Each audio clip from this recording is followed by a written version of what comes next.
So you are in a relationship with an American, or maybe your spouse is in the US and you're looking forward to join them through K1 visa or CR1 visa. I feel like these are some of the questions you should ask them before you join them in the US. You should ask about their income.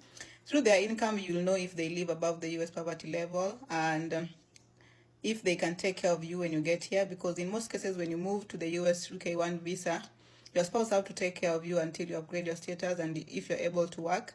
Another thing about their income, it will help you know if they can petition your visa, because they cannot petition your visa if they live below the US poverty level. Another thing you should do is their background check. You should ask if they have any criminal record, because people that have criminal record in the US are limited to job opportunities, and in most cases it can be difficult if you're depending on them to take care of you. Another thing you should ask if they file their taxes, because you need their tax documents to file your petition.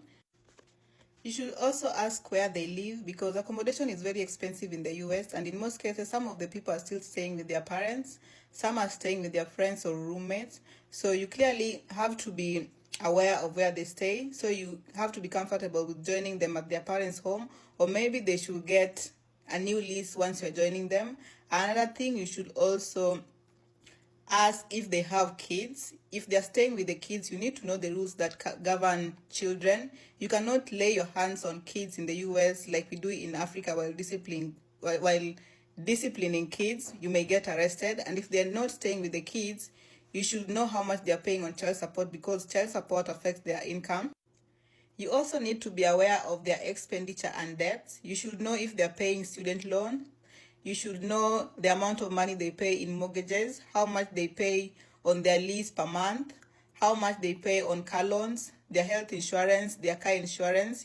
You need to know all of that, because you may be wondering, because you're not used to the system, you may be wondering where they take their income, and in most cases their expenditure may be higher than their income. So you need to know about the debts they are paying and their expenditure every month. So on the background check, you need to know that people with criminal records cannot petition your visa. You should also check your partner's behavior before you join them in the US. You should watch out for narcissistic behavior if they are toxic, so that you don't end up with a partner that will abuse you both physically or mentally, because I can tell you that most people in the US struggle with mental illnesses. So you should also be on the outlook so that you don't be a victim of a narcissistic partner.